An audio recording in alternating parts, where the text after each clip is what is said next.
उसके बाद आ जाता है माइक्रोबायोलॉजी।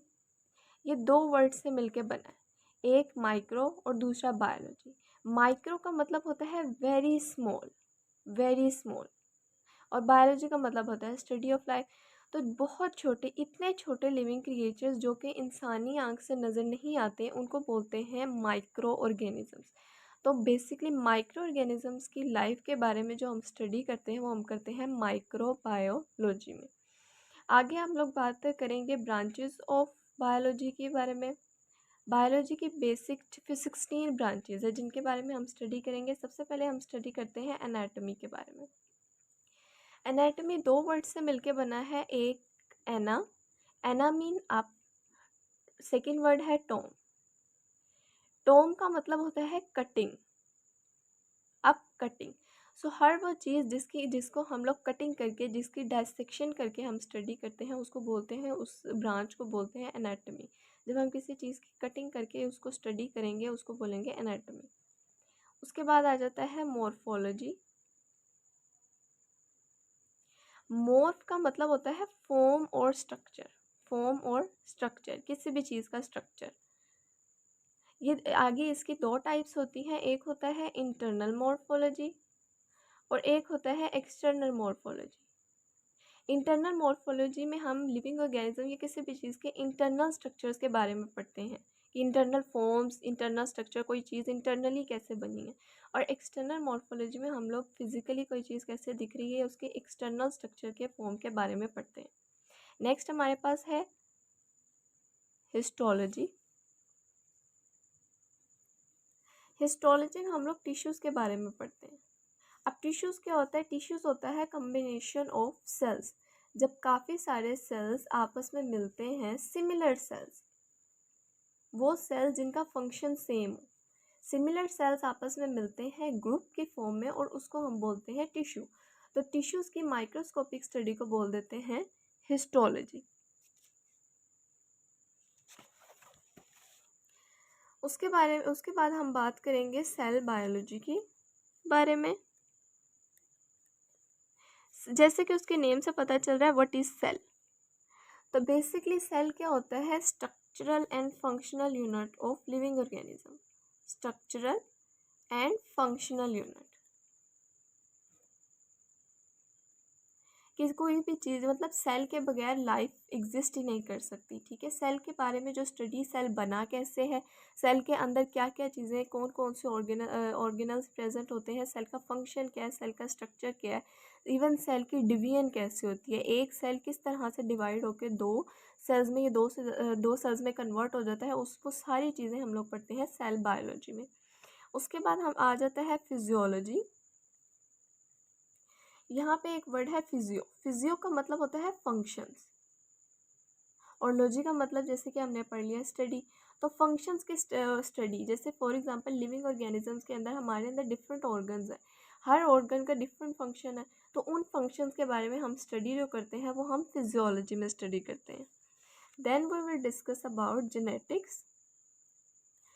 जीन्स, जीन्स का के बारे में स्टडी करते हैं हम। जीन्स क्या होता है? जीन्स एक जो हमारी करेक्टरिस्टिक्स हैं जो कि ट्रांसमिट होती है फ्रॉम जनरेशन टू जनरेशन, एक जनरेशन से दूसरी जनरेशन में जो करेक्टरिस्टिक्स ट्रांसफ़र होती है वो किसके थ्रू होती है? जीन्स के थ्रू। इसको इनहेरिटेड मटेरियल भी बोलते हैं और इसके बारे में जो स्टडी हम करते हैं वो हम किस में करते हैं? जेनेटिक्स में करते हैं। उसके बाद हम लोग बात करेंगे एम्ब्रियोलॉजी की।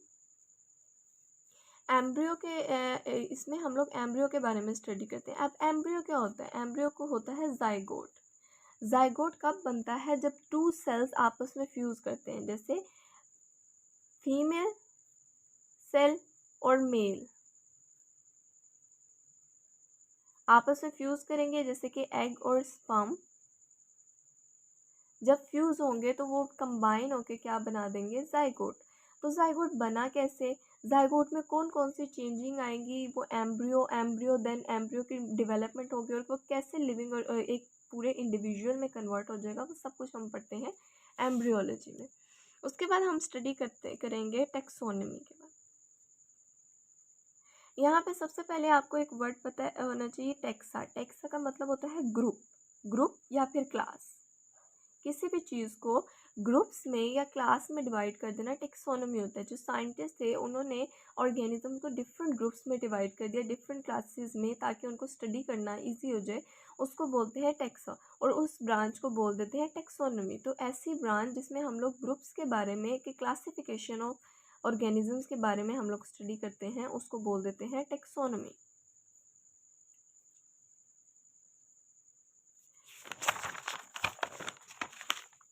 उसके बाद हमारे पास ब्रांच आती है पैलियोंटोलॉजी। पैलियोंटोलॉजी में हम किस चीज़ को स्टडी करते हैं? पैलियोंटोलॉजी में हम स्टडी करते हैं फॉसिल्स के बारे में। अब व्हाट इज़ फॉसिल्स? फॉसिल्स होते हैं dead organisms, remains of dead organisms. इसका क्या मतलब है? जैसे फॉर एग्जांपल एक चीज़, कोई इंसान या कोई जानवर मर जाता है, ठीक है, कुछ टाइम के बाद क्या होता है कि उसकी डिकम्पोजिशन होती है, माइक्रो ऑर्गेनिजम्स आके उस पर एंजाइम रिलीज़ करते हैं, उसकी डिकम्पोजिशन वगैरह करती है। डिकम्पोजिशन के बाद जो रिमेन्स, जो मटेरियल बचता है, जो मैटर बचता है, उसको हम लोग बोल देते हैं फॉसिल्स। तो फॉसिल्स के बारे में जो हम स्टडी करते हैं उसको बोल देते हैं पैलियोंटोलॉजी। उसके बाद हम लोग बात करेंगे इन्वायरमेंटल बायोलॉजी के बारे में। जैसे कि उसके नेम से पता चल रहा है कि इन्वायरमेंटल बायोलॉजी में हम किस चीज़ को स्टडी करेंगे? इन्वायरमेंट से रिलेटेड। अब इन्वायरमेंट से रिलेटेड क्या कि लिविंग ह्यूमन बींग्स या लिविंग ऑर्गेनिजम्स का इन्वायरमेंट के साथ क्या इंटरेक्शन है, क्या रिलेशनशिप है। हमारी ह्यूमन एक्टिविटीज़ या लिविंग ऑर्गेनिजम्स की जो एक्टिविटीज़ हैं उनका इन्वायरमेंट पे क्या इम्पेक्ट पड़ता है, और इन्वायरमेंट का हम पर या लिविंग ऑर्गेनिजम्स पर को क्या इम्पेक्ट होता है, ये आपस में इनका क्या इंटरेक्शन है, क्या रिलेशनशिप है, ये सब कुछ हम लोग पढ़ते हैं इन्वायरमेंटल बायोलॉजी में। उसके बाद हम लोग स्टडी करते हैं सोशियो बायोलॉजी। अब सोशियो बायोलॉजी, जैसे कि उसके नेम से पता चल रहा है, social behaviour, social interaction. Social biology में हम लोग सोशल बिहेवियर या सोशल इंटरेक्शन के बारे में पढ़ते हैं कि लिविंग ऑर्गेनिजम्स का आपस में इंटरेक्शन, आपस में बिहेवियर, सोसाइटी के अंदर जो इंटरेक्शन है, सोशल बिहेवियर है, वो सब हम सोशल बायोलॉजी में पढ़ लेंगे। उसके बाद हम लोग बात करते हैं पैरासिटोलॉजी की। इसमें हम लोग स्टडी करते हैं पैरासाइट्स को। अब व्हाट इज़ पैरासाइट्स? पैरासाइट्स वो ऑर्गेनिजम्स होते हैं जो अपना फूड और शेल्टर के लिए, खुराक और रहने के लिए किसी दूसरे ऑर्गेनिज्म पर डिपेंड करते हैं, और उस ऑर्गेनिज्म को जिससे वो फूड और शेल्टर लेंगे उसको हम होस्ट बोल देंगे। पैरासाइट्स वो ऑर्गेनिजम्स होते हैं जो कि फूड और शेल्टर किसी और से लेते हैं और उसके नतीजे में उसको नुकसान पहुंचाते हैं, मतलब अपने फ़ायदे के लिए किसी दूसरे ऑर्गेनिजम्स को नुकसान पहुंचाते हैं, हार्म करते हैं, दूसरे ऑर्गेनिज्म को हार्मफुल होते हैं उनके लिए, उसको बोल देते हैं पैरासाइट्स। अब उसके बाद हम लोग बात करते हैं इम्यूनोलॉजी की। इम्यूनोलॉजी में हम लोग इम्यून सिस्टम के बारे में पढ़ते हैं। इम्यून सिस्टम का दूसरा नाम डिफेंस सिस्टम भी है। जो हमारी ब्लड के अंदर जो वाइट ब्लड सेल्स होते हैं वो ये काम परफॉर्म कर रहे होते हैं। जैसे ही हमारी बॉडी के अंदर कोई और उसमें माइक्रो ऑर्गेनिज्म या कोई भी हार्मफुल चीज़ एंटर होती है, वायरसेस वगैरह, तो वाइट ब्लड सेल्स उसके अगेंस्ट वर्क करना स्टार्ट कर देते हैं, हमें इम्यूनिटी प्रोवाइड करते हैं, हमारा डिफेंस करते हैं। तो उस चीज़ के बारे में, इम्यून सिस्टम के बारे में जो स्टडी है वो हम किस में करते हैं? इम्यूनोलॉजी में। उसके बाद हम लोग स्टडी करेंगे एंटोमोलॉजी। एंटोमोलॉजी के बारे में हम लोग इंसेक्ट्स के बारे में पढ़ते हैं, कीड़े मकोड़ों के बारे में, इंसेक्ट्स के बारे में, इंसेक्ट्स की लाइफ, इंसेक्ट्स के स्ट्रक्चर, वो सब कुछ हम लोग पढ़ते हैं एंटोमोलॉजी में। उसके बाद हमारे पास एक है बायोटेक्नोलॉजी। बायोटेक्नोलॉजी लिविंग ऑर्गेनिजम्स को ऐसी टेक्निक्स यूज़ करके हम लोग वो टेक्निक्स यूज़ करते हैं जिससे लिविंग ऑर्गेनिजम्स का फ़ायदा हो। ऐसी टेक्निक्स यूज़ करते हैं, ऐसे मेथड्स यूज़ करते हैं जिससे लिविंग ऑर्गेनिजम्स को बेनिफिट हो, फ़ायदा हो, उसको हम लोग बोलते हैं बायोटेक्नोलॉजी। बेसिकली एक लिविंग ऑर्गेनिजम्स को यूज़ करते हुए हम लोग या एक कोई ऐसी चीज़ बनाते हैं जिससे किसी सेकेंड लिविंग ऑर्गेनिजम्स को फ़ायदा हो। जैसे मेडिसिन वगैरह के थ्रू या जिस चीज़ के भी थ्रू हम लोग फ़ायदा। उसके बाद आ जाता है फार्माकोलॉजी। फार्माकोलॉजी में बेसिकली हम लोग ड्रग्स के बारे में स्टडी करते हैं। अब ड्रग्स दो तरह के होते हैं, एक होता है मेडिकल ड्रग्स और दूसरा होता है एडिक्टिव ड्रग्स। मेडिकल ड्रग्स वो होते हैं जिनको जो हमें हमारे लिए यूज़फुल हो, ठीक है, जिससे हमें फ़ायदा हो। जैसे फॉर एग्जांपल हम लोग बीमार हो जाएं तो हम लोग मेडिसिन वगैरह इनटेक करते हैं, मेडिसिन लेते हैं, उससे उन ड्रग्स को बोलते हैं मेडिकल ड्रग्स।